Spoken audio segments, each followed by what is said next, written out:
Ciao a tutti e benvenuti a una nuova, lunghissima puntata di Simply Italian Podcast. Io sono Marco. E io sono Giulia. Come state oggi? Spero che siate comodi, perché oggi abbiamo davvero tanto di cui parlare. Oggi entriamo nei dettagli della nostra routine quotidiana, non solo quello che facciamo, ma come ci sentiamo. Oh sì, la routine. Molte persone pensano che la routine sia noiosa, ma la verità è che la nostra vita è fatta di queste piccole abitudini. Giulia, iniziamo dall'inizio, proprio dal primo momento. Com'è iniziato il tuo lunedì stamattina? Beh, Marco, devo essere sincera. Stamattina è stata una battaglia contro la sveglia. Ha suonato alle 7, ma io ero in un sogno bellissimo.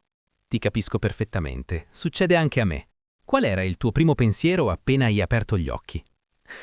Il mio primo pensiero è stato: perché è già lunedì? Ho premuto il tasto snooze e sono rimasta a letto per altri 10 minuti. 10 minuti di silenzio sono preziosi. Prima, qualche anno fa, mi svegliavo subito, saltavo fuori dal letto con un'energia incredibile. Davvero? Cosa facevi di diverso? Eri una persona mattiniera o avevi solo meno impegni? Credo che avessi meno stress. Prima andavo a correre nel parco vicino a casa appena sveglio, anche d'inverno. Wow, Marco, ti ammiro molto. Adesso non lo fai più. Adesso preferisco un inizio più lento. Bevo un bicchiere d'acqua e poi preparo il caffè in cucina. Mi piace sentire l'odore del caffè che invade la casa. Ah, certo, l'odore del caffè è il vero profumo del mattino. Anche io accendo subito la moka. Per me è un rito sacro. È vero, la moka ha un suono speciale. Quando inizia a uscire il caffè, sento che la giornata può finalmente cominciare. E mentre bevi il caffè, cosa fai? Guardi il telefono o preferisci guardare fuori dalla finestra? Cerco di non guardare il telefono per i primi 30 minuti. Se leggo le notizie o guardo i social mi sento subito stanco mentalmente. Hai ragione, c'è troppa informazione. Io preferisco ascoltare un po' di musica classica o semplicemente stare in silenzio mentre faccio colazione. Il silenzio è una medicina naturale.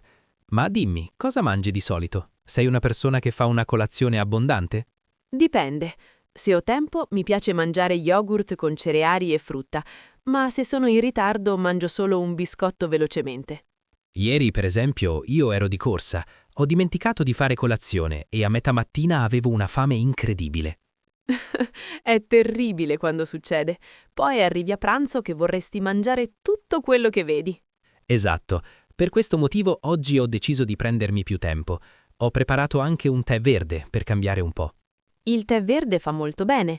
Ma dimmi, Marco, dopo la colazione come ti prepari per uscire? Sei veloce o lento? Sono abbastanza organizzato. Preparo i vestiti la sera prima, così non devo pensare troppo al mattino. Questa è un'ottima abitudine. Io invece passo 10 minuti davanti all'armadio ogni mattina a decidere cosa mettere. Cosa mi metto oggi? È la domanda più difficile della giornata, vero Giulia? Assolutamente, specialmente quando il tempo cambia.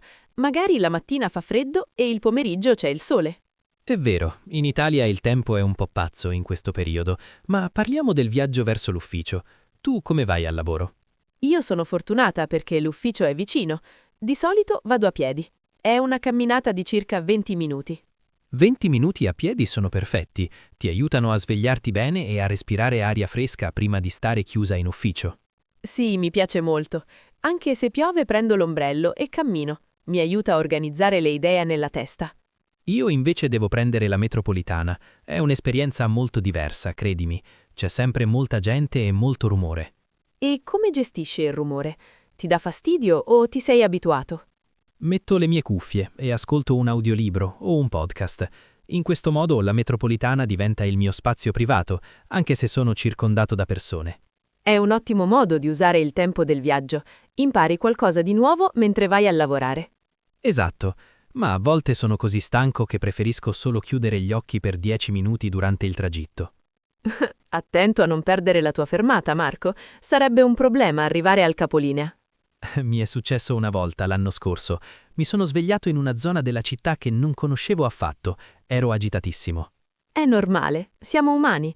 A volte il corpo ha bisogno di dormire un po' di più. Non bisogna sentirsi in colpa. Hai ragione. Comunque, una volta arrivato in ufficio, la prima cosa che faccio è salutare i colleghi e bere un altro caffè. Un altro caffè? Ma quanti ne bevi al giorno? Forse troppi. 3 o 4. Ma il caffè in ufficio è anche un momento sociale. Si parla di cosa abbiamo fatto nel weekend. È vero, il momento della macchinetta del caffè è fondamentale per creare un buon ambiente di lavoro. Parliamo della mattinata di lavoro. Sei una persona produttiva subito o hai bisogno di tempo per ingranare? La verità è che sono molto produttiva tra le 10 e mezzogiorno. Prima delle 10 il mio cervello è ancora un po' addormentato. Io invece preferisco fare le cose più difficili appena arrivo, così se finisco presto il resto della giornata è più leggero. Sei molto disciplinato. Io a volte inizio con le cose facili, come rispondere alle email, e poi mi ritrovo con i compiti difficili nel pomeriggio. Il pomeriggio però l'energia scende. Dopo pranzo è difficile concentrarsi su progetti complessi. Ah, quanto è vero! La famosa abbiocco, post-lunch drowsiness, dopo pranzo, è il mio nemico principale. Cosa fai per combattere la stanchezza dopo pranzo? Fai una passeggiata o mangi qualcosa di dolce? Cerco di bere molta acqua e, se posso, esco a fare il giro dell'isolotto. L'aria fresca aiuta a ossigenare il cervello. Ottima strategia! Io invece a volte faccio qualche esercizio di respirazione seduto alla scrivania. Mi aiuta a calmarmi se sono stressato. Lo stress è un grande problema nella routine moderna. Tu ti senti spesso stressato dal lavoro? A volte sì, ci sono periodi con molte scadenze. In quei momenti sento che la mia routine diventa meno sana. Cosa vuoi dire? Cosa cambia quando sei stressato? Per esempio, mangio peggio, compro cibo pronto perché non ho voglia di cucinare e dormo meno perché penso ai problemi. Ti capisco. Quando siamo sotto pressione spesso dimentichiamo di prenderci cura di noi stessi, ma è proprio in quei momenti che ne abbiamo più bisogno. È vero, per questo cerco di ricordarmi che il lavoro è importante, ma la salute lo è di più. Bravo Marco! E dimmi, come finisce la tua giornata in ufficio? Riesci a staccare puntuale? Cerco di uscire alle 6, ma a volte è difficile, ma mi sono imposto di non restare oltre le 6:30 se non è urgente. È giusto, bisogna avere tempo per la propria vita. Cosa fai appena chiudi la porta dell'ufficio? Appena chiudo la porta faccio un respiro profondo, mi sento libero, cammino verso la metro e magari chiamo un amico per fare 2 chiacchiere. Chiamare un amico è un ottimo modo per cambiare mentalità. Io invece, quando esco, vado spesso a fare la spesa. Ti piace fare la spesa? Molte persone lo odiano perché il supermercato è affollato la sera. Non mi piace la folla, ma mi piace scegliere gli ingredienti freschi. Cucinare per me è una forma di meditazione. Cosa cucini di solito la sera? Qualcosa di tipico italiano o ti piace sperimentare? Mi piace variare. Ieri ho fatto una vellutata di verdure perché volevo qualcosa di leggero, ma stasera forse farò una pasta semplice. La pasta non delude mai. Per me è il comfort food per eccellenza dopo una giornata lunga. Esatto, un piatto di pasta e tutto sembra più bello. E dopo cena? Sei un tipo da film o preferisci leggere? Mi piace molto guardare le serie TV, ma cerco di non esagerare. Se inizio una serie interessante, rischio di andare a letto troppo tardi. Ah, il pericolo dell'ancora un episodio e poi basta, lo conosciamo tutti. Sì, e poi ti ritrovi alle 2 di notte a guardare la TV e sai che la mattina dopo sarai un fantasma. Proprio così. Per evitare questo io metto il telefono lontano dal letto alle 10 di sera. Questa è una regola di ferro. Funziona davvero? Sì, funziona. Leggo un libro per mezz'ora e mi addormento molto più velocemente rispetto a quando guardo lo schermo del telefono. Mi piacerebbe avere la tua disciplina, Giulia. Io spesso controllo le ultime notizie prima di spegnere la luce. Prova a cambiare, Marco, solo per una settimana. Vedrai che ti sentirai più riposato e meno ansioso. Ci proverò, è una promessa. Domani proverò a leggere invece di scorrere sui social. Fantastico, poi ci racconterai com'è andata nella prossima puntata. Facciamo un piccolo riassunto per i nostri ascoltatori. Abbiamo visto che la routine è fatta di piccoli gesti, il caffè, il viaggio, il lavoro e il relax. Abbiamo anche visto che è normale avere giorni no, giorni in cui siamo stanchi o in ritardo. L'importante è non punirsi. Esatto. Essere flessibili è il segreto per una vita felice. Se un giorno non riesci a fare ginnastica, non fa niente, proverai domani. Piano piano, come diciamo sempre in Italia, un passo alla volta verso abitudini più sane.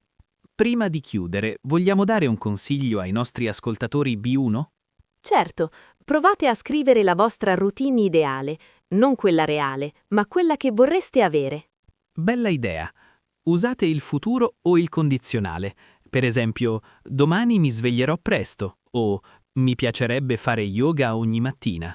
Questo esercizio aiuta molto a imparare nuovi verbi e a esprimere i propri desideri in italiano. E non dimenticate di parlare ad alta voce. Anche se siete soli in casa, descrivete quello che state facendo. Adesso preparo la cena. Adesso vado a dormire. È un ottimo esercizio, anche se i vicini potrebbero pensare che siate un po' matti. Non importa. L'importante è praticare la lingua ogni giorno, proprio come una routine. Siamo arrivati alla fine di questa lunga chiacchierata. Spero che vi sia piaciuta e che abbiate imparato nuove parole. Grazie per essere stati con noi. Ricordate di seguirci e di continuare a studiare con passione. Siete bravissimi, non mollate mai. L'italiano è una lingua meravigliosa e voi state facendo grandi progressi. Ci vediamo nella prossima puntata di Simply Italian Podcast. Buona routine a tutti. Ciao a tutti, a presto! Ciao ciao!